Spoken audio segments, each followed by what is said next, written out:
dia a todos.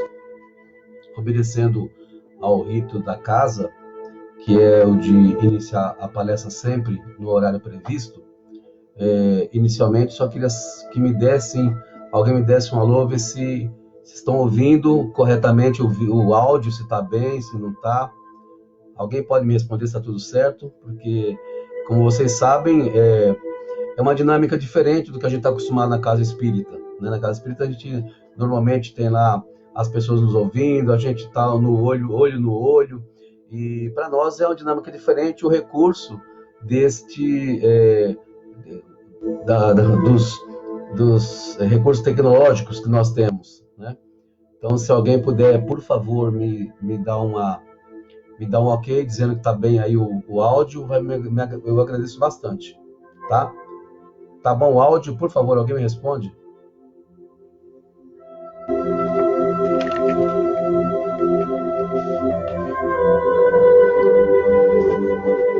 Alguém pode me responder se o áudio tá bom? Cláudia, Maiara.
Alô, alguém pode responder? Estão ouvindo certinho? Tá baixo, tá alto? Alguém me ajuda, por favor, para a gente começar a palestra?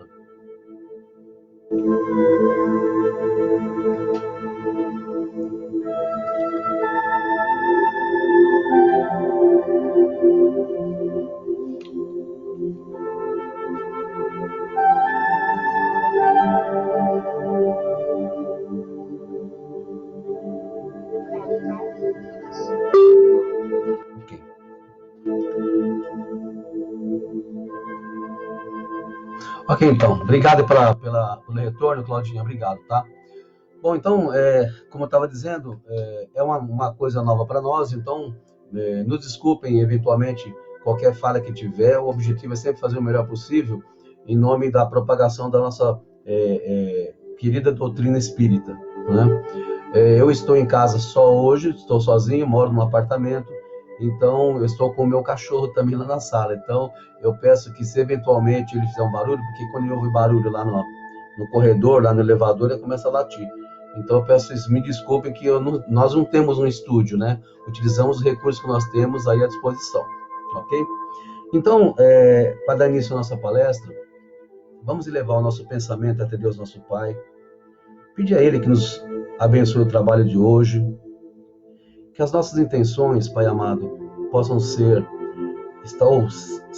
estar emoldurada das melhores intenções, sempre dispostos, Pai amado, nessa sua seara de amor, a entregar o melhor de nós.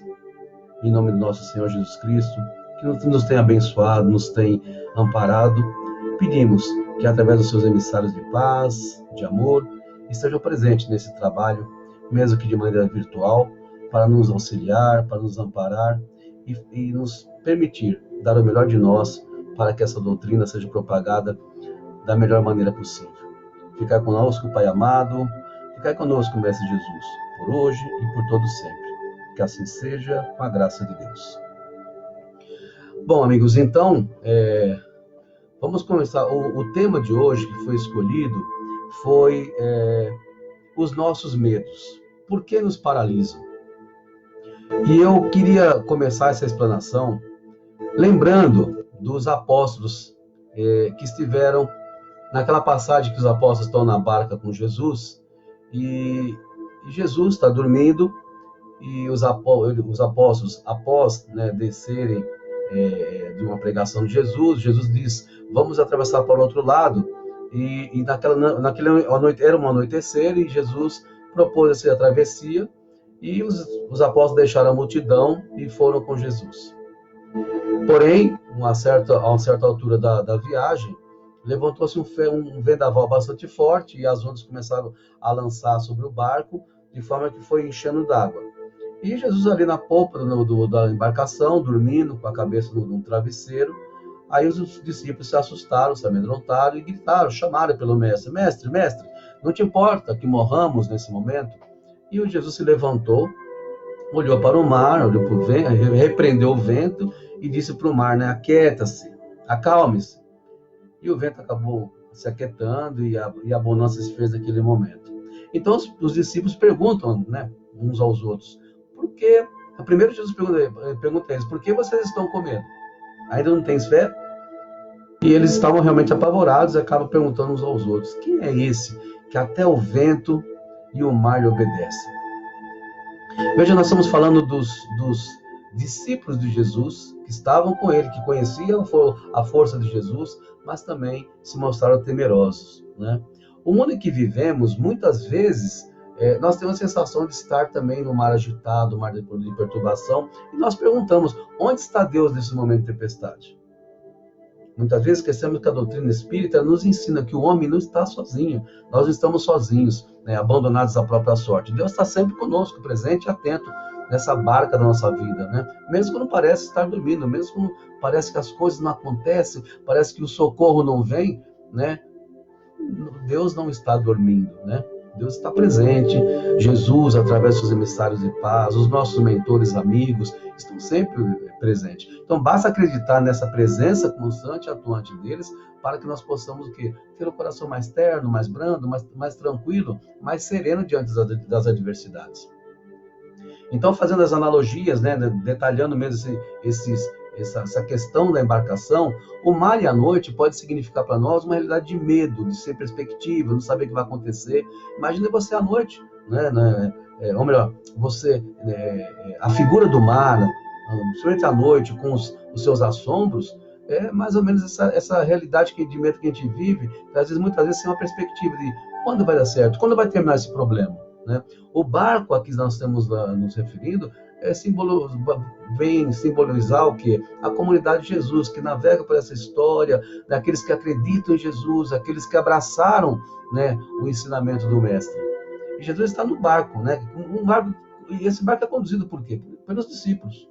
Só o discípulo conduz. E quem são os discípulos? São aqueles que confiam, são aqueles que acreditam, são aqueles que atenderam o chamado de Jesus.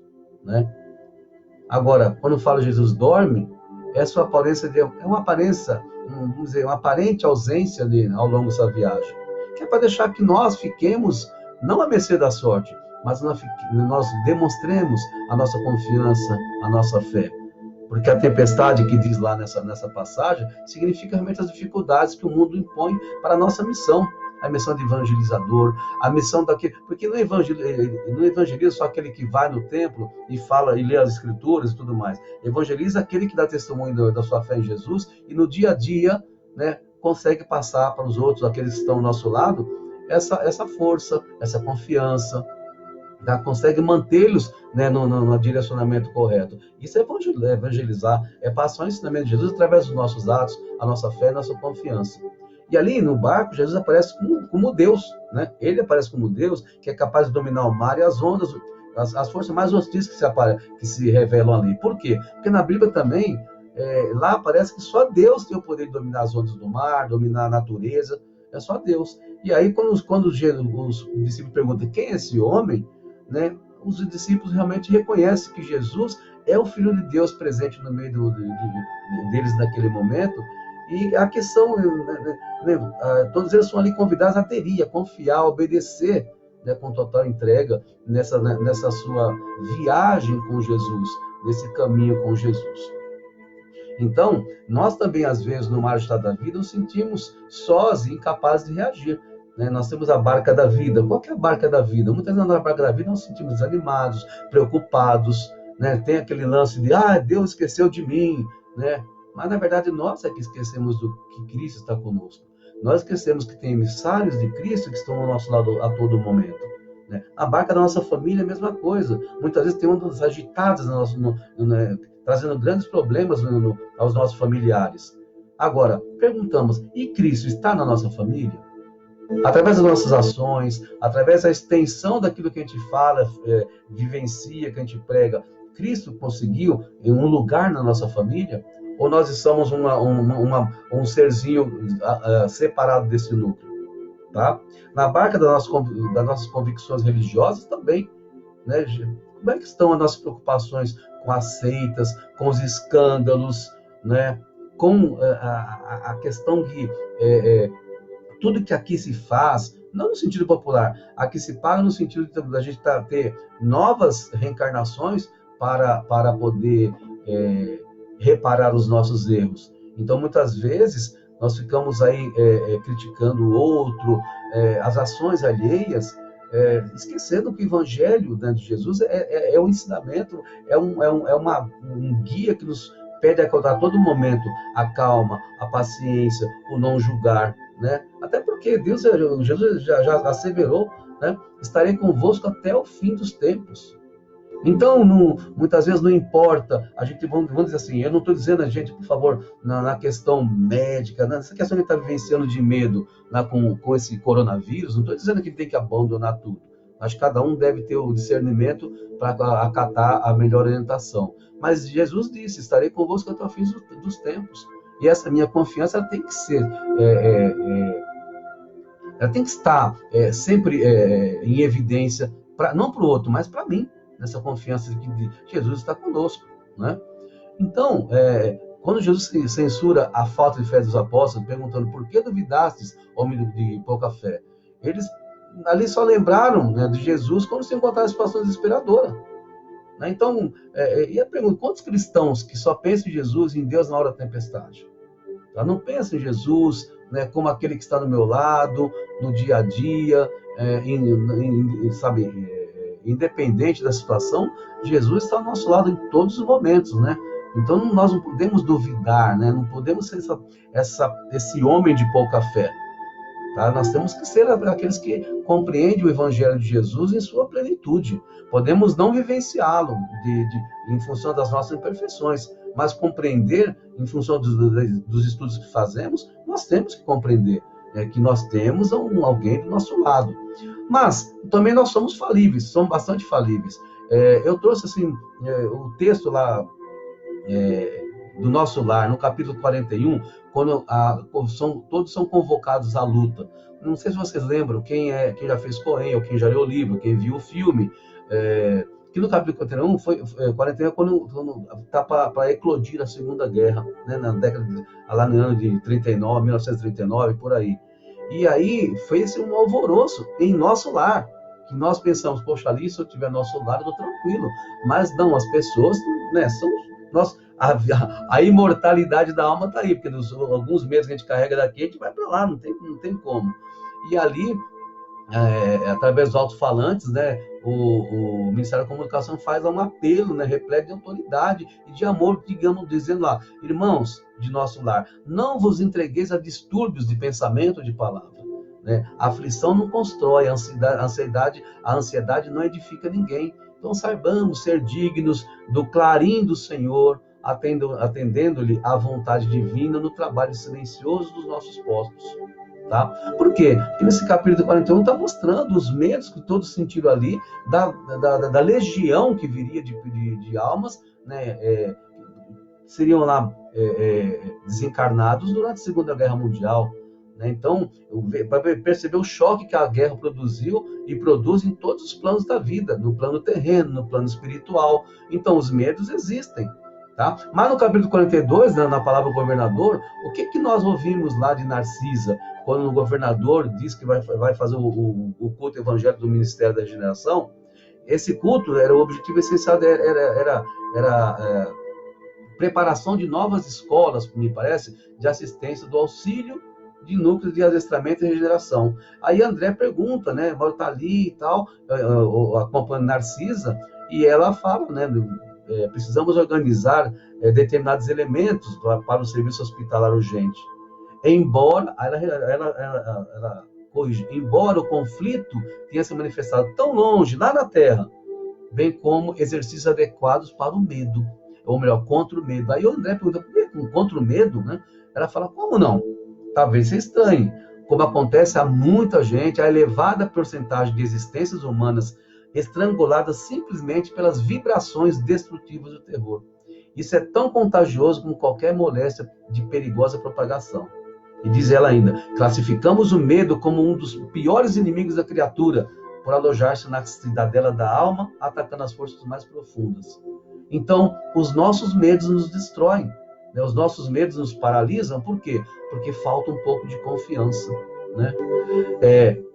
No livro de Mira e Lopes, tem lá o título é Os Quatro Gigantes da Alma. Diz assim, conceituando o medo, diz que o medo é uma reação psicofísica de aflição, que cada um experimenta perante uma situação que nos ameaça, ou seja, no plano físico, e ela sentida, o sujeito sente isso daí, né, e acaba implicando uma sensação meio aquela sensação de perigo iminente, né, de eu ver lá um cachorro, então o medo já se assola e eu vou ter reações diversas, de paralisação ou não, mas é essa reação psicofísica de aflição. Agora, ela vai mais além e fala, o medo é um gigante arraizado, né, ou melhor, enraizado de maneira muito profunda, que vai se alimentando dessa necessidade de nos preservar diante do perigo.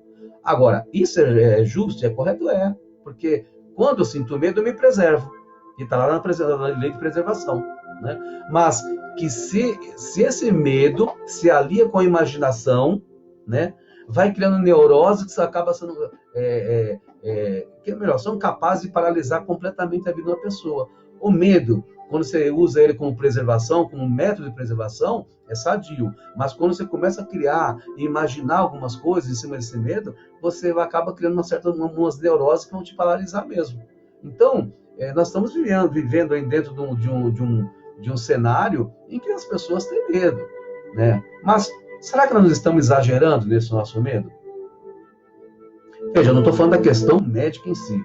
Eu estou falando do doente, nós, um ser, né, com corpo e alma, que pensa, um ser que está já há um tempo envolvido na doutrina, né, que nos esclarece tanto acerca da vida, acerca do desencarne, e por que esse medo ainda tem uma dimensão que não deveríamos permitir, tá?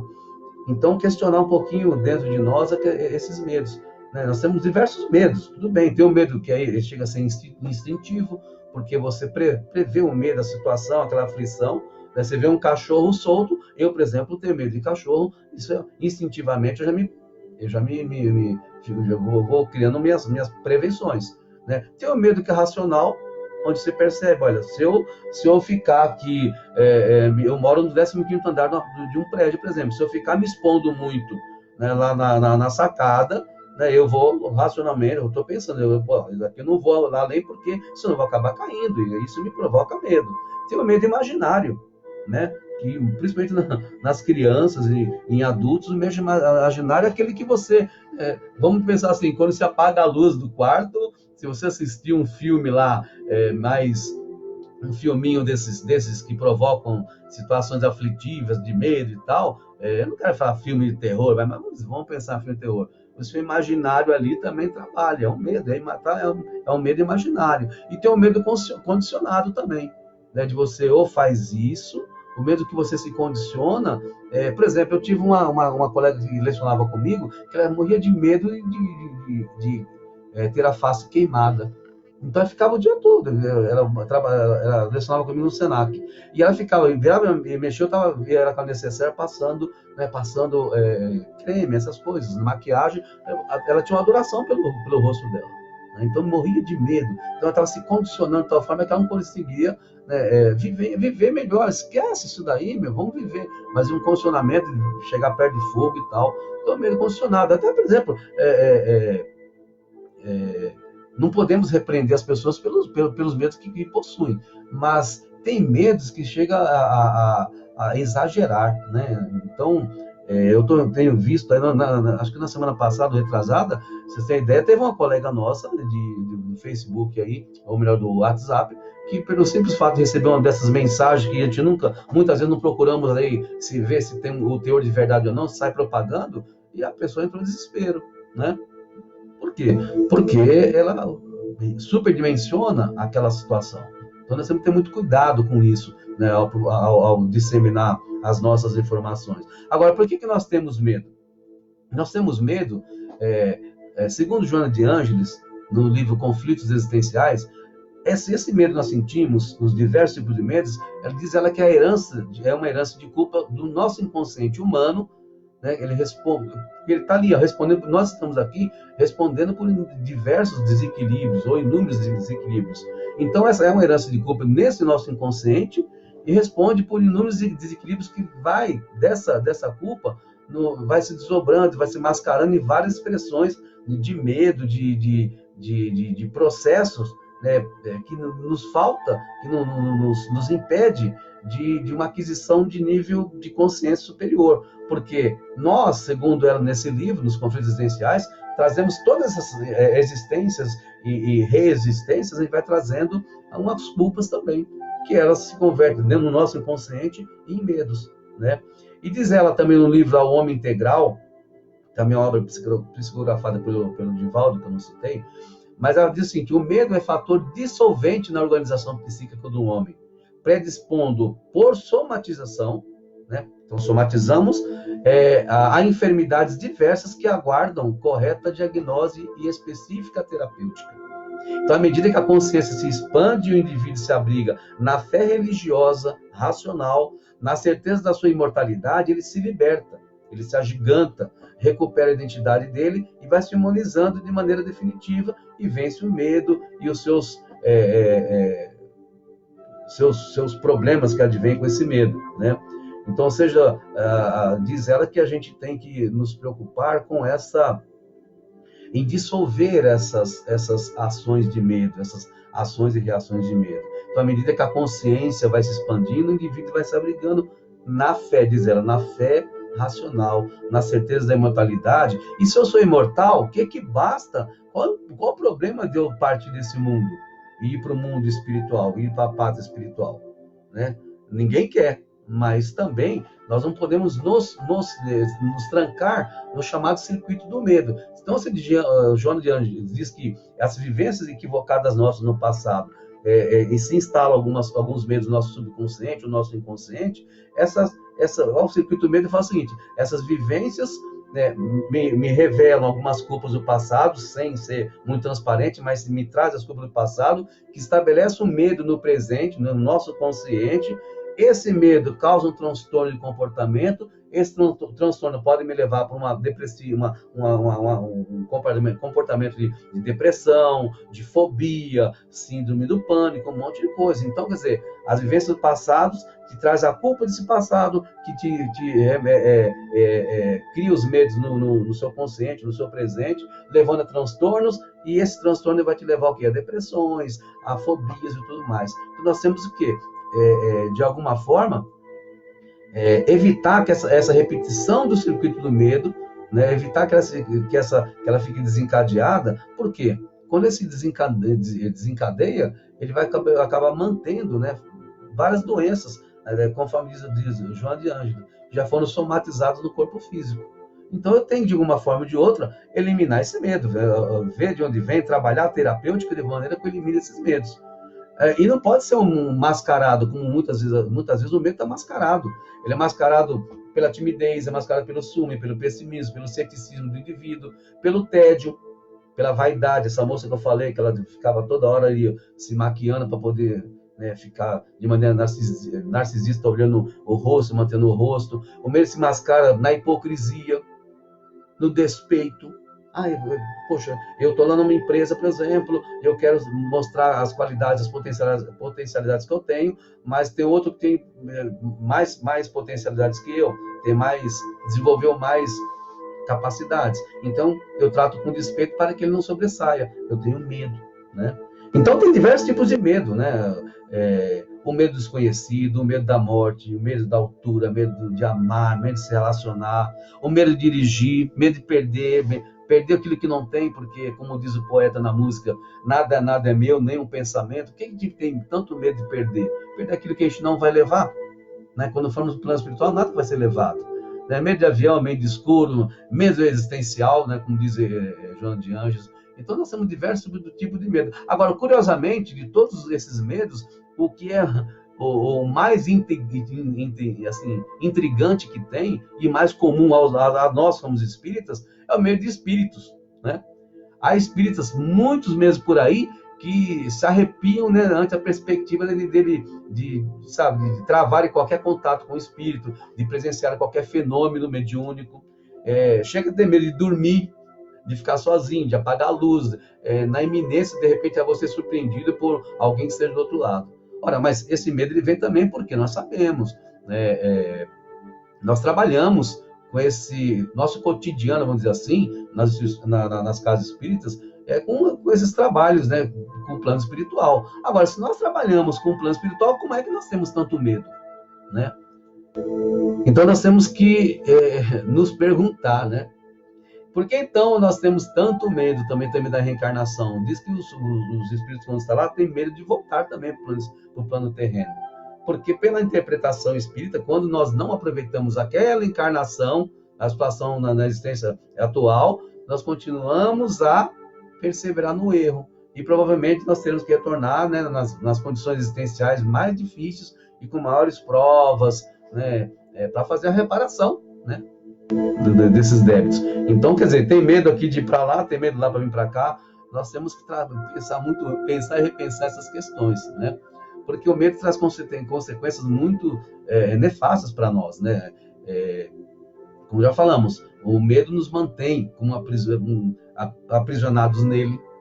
O medo mantém as várias doenças do corpo físico, se a gente não trabalhar a terapêutica para eliminá-las, e a presença de um sentimento de incapacidade perante a vida, né? O espírito trava, o espírito se paralisa. Então nós temos, isso são consequências do medo, né? Essas doenças que são psicossomáticas, tudo que é somatizado no corpo acaba ficando ali parado, né? A gente vai se aprisionando nesses medos e daqui a pouco nós estamos aí travados para tudo que as possibilidades que nós temos para vivenciar e para viver. Então, assim, eu pergunto, qual seria, então, por que o Espiritismo destrói o medo em nós? Se a gente é espírita e acredita nisso, né? Primeiro, nós somos espíritos. E esse Espiritismo tem que nos amparar, nos fortalecer, para a gente poder destruir esses medos. Se somos espíritos, logo nós somos seres imortais. Não somos aniquilados, não.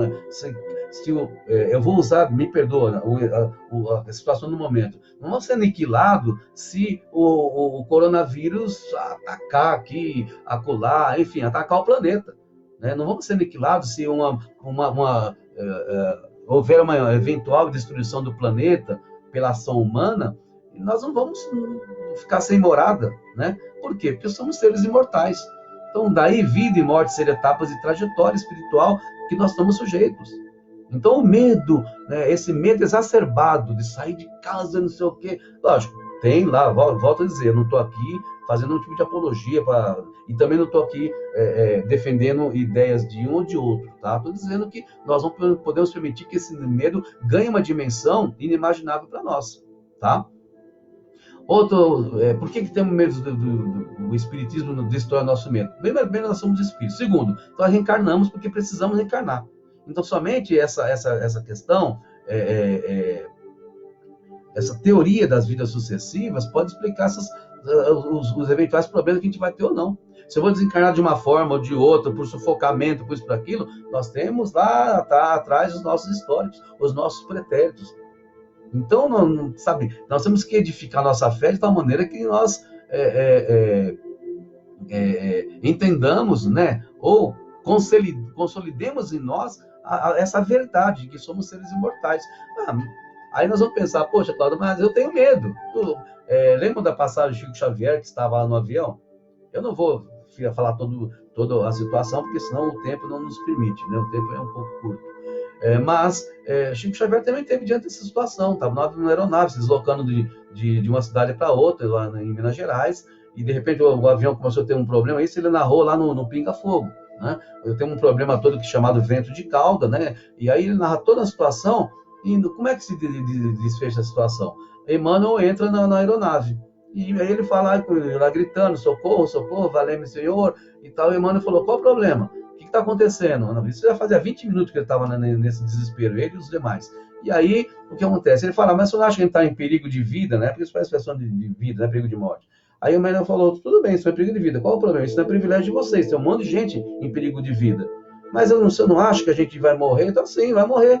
Então eu vou gritar. Eu vou gritar, valeu-me, Senhor. Aí ele falou, então, se você quer gritar, você pode gritar. Ao invés de gritar, por que você não dá testemunho da sua fé na imortalidade? Não. Mas como que eu faço? Você fica gritando, perturbando o ouvido dos outros que já estão em desespero? Morra com educação. Quer dizer, morrer com educação, mas até o Chico, né, eu mesmo me coloco numa situação muito, muito abaixo dele, teve medo, tá? Mas o que o Emmanuel faz com ele? Chama ele a essa responsabilidade de dar o testemunho da fé dele. Nós somos espíritos imortais. O que você está aí? Você está com medo de perder o seu corpinho bonito? Você está com medo de perder a sua vida material? E aí a confiança na imortalidade, no que a gente vai viver lá na frente. Todo mundo sonha em ficar em nosso lar, no berço esplêndido, né? Então, por que o medo? Outra situação que o Espiritismo também nos ensina e nos auxilia a destruir o medo, não há destino, não há sorte ou azar. Né? Deus não escolhe, não premia alguém ou pune alguém. Né? Deus não escolhe os indivíduos ao bel prazer e fala, isso aqui eu vou castigar, esse daqui eu vou recompensar. Então, nós é que recebemos o efeito daquilo que nós praticamos. Então, somos lá sempre o resultado de nós mesmos. Como diz Chico, nós somos herdeiros das nossas próprias construções. Então, a luta que nós travamos sempre contra nós mesmos, em relação às nossas imperfeições, nos faz melhores, né, e mais exitosos para chegar lá na outra vida um pouco mais tranquilos. Outra questão, né, porque o medo destrói, o Espiritismo destrói nossos medos. O passado espiritual de cada um, por certo, ele é composto de erros, de limitações, de dúvidas. Mas a justiça e a contabilidade divina, que vão administrar nossas vidas sempre, nossas vidas e vindas, sobre diferentes corpos, sobre diferentes formas que vem e volta para cá, não são baseadas em automatismo e qualquer. A dinâmica dessas leis comporta o quê? É um mecanismo muito perene e perfeito de dar a cada um segundo suas obras. Recebemos segundo nossas obras, isso se considerar cada passo, cada evento que nós fazemos, tanto o que fizemos de errado quanto o que fizemos de certo. Então, o passado espiritual de cada um de nós, ele é composto por erros, acertos, limitações, dívidas que nós construímos uns com os outros. Então, tudo vai ser, na contabilidade divina, vai ser pesado, né? E esse presente, na vida física, ele acaba nos direcionando à necessidade de reagirmos como pessoas encarnadas, vivenciando as experiências do ser material, mas com atenção àquelas questões da natureza espiritual, né? Viver no mundo, como asseverou Jesus, viver no mundo sem ser do mundo. Ou seja, viver no melhor modo possível, aproveitando os capítulos que a vida nos oferece, como meios de aprendizado, e buscar a felicidade. Ainda que essa felicidade seja relativa, sim, mas buscar a felicidade. E medo não traz felicidade. Medo não traz. Nos rouba a felicidade. O medo de perder nos rouba a possibilidade de ganhar. Né? Ganhar aqui, ganhar no plano espiritual. Então, o futuro deve ser encarado com dois viés. Né? A vida no plano espiritual ela tem suas características bastante similares à vida física, porque nós vamos continuar a ser o que nós somos, quer queremos, quer não, com nossa simpatia, nossas antipatias, com os nossos gostos, nossas pendências, nossos valores, nossas limitações, nós vamos continuar. É a imortalidade da alma. E outro viés é o preparo para novas encarnações, das quais nós, nas quais nós vai ocorrer nossa depuração, até que a gente consiga chegar àquele estágio, os estágios, galgando os estágios na escala espiritual. Então, tudo morrer, viver, nascer, morrer, nascer, viver, morrer, né, e renascer de novo. Tal é a lei. Então, esses medos têm que ser dissipados para que nós possamos ser o quê? Instrumentos de amor para auxiliar os outros, aqueles que mais necessitam. E que nós podemos fazer para superar esse medo? O que a gente pode fazer? Emmanuel nos fala lá no livro Coragem, diz o seguinte: para que obtenhais saúde em paz, afeto e compreensão, liberdade e simpatia, cultura e trabalho, não esqueças de uma alavanca da qual nem sempre te lembras das petições que são feitas a Deus. Qual a alavanca? A alavanca da coragem. A coragem de servir e a coragem de viver. Né? Nós não podemos esmorecer diante das nossas lutas, das provas que são necessárias para o nosso burilamento próprio, né? Porque ainda nós estamos aqui sitiados, né? Aqui no plano carnal e tal, mas nós temos que pensar que haverá sempre um caminho de refazimento, de libertação, onde a esperança, né, vai nos colocar diante da misericórdia de Deus, né? Trabalhando sempre para que a gente possa ser merecedores dessa misericórdia. Então, o medo realmente produz tormento. Então, como dizia João no capítulo 1, lá no versículo, João no versículo 4 a 18, diz que o medo produz tormento. Logo, aquele que teme não é afeiçoado ao amor. Aí vem a Joana de Ângeles naquele livro Conflitos Existenciais e fala: o amor é o antídoto eficaz para a superação do medo e da sua consequente eliminação. Então, no homem que tem fé, né, no homem como nós, a fé deve ser um sentimento incondicional, um sentimento inato, né, de que nós temos um outro futuro, que a gente vai ter novas experiências, e não se apegar muito a essa experiência carnal que estamos tendo aqui, né?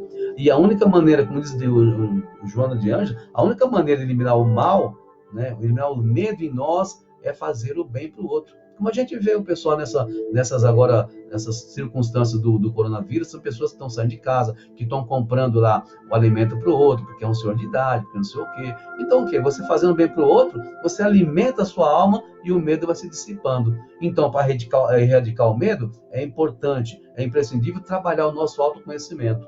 Ter coragem, como diz Emmanuel, coragem para manter o contato com o próprio medo, a confiança para enfrentar esse medo, e trabalhar na produção do bem em favor do outro, né? Dessa forma, nós vamos desenvolver os mecanismos para fazer esse enfrentamento e também nós temos que avaliar de maneira gradativa aquele que é ameaçador ou não para nós, né? Não podemos nos prender, né? Se a gente pensar no tripé, em que falou Isaías, João fala em amor, Emmanuel fala na coragem, João de Deus fala na fé e também no amor da gente. Se a gente pensar nesse tripé, nós temos que buscar o nosso conhecimento para que a nossa coragem possa manter o contato com o próprio medo. A gente vai destruindo através dessa confiança. Mas agora devemos, sim, avaliar de maneira gradativa aquilo que é ameaçador. A gente pensar na nossa escola lá, quando a gente era criança, eu, por exemplo, me sentia ameaçado quando eu via a figura da minha diretora. Eu tinha 8 anos, 9 anos de idade.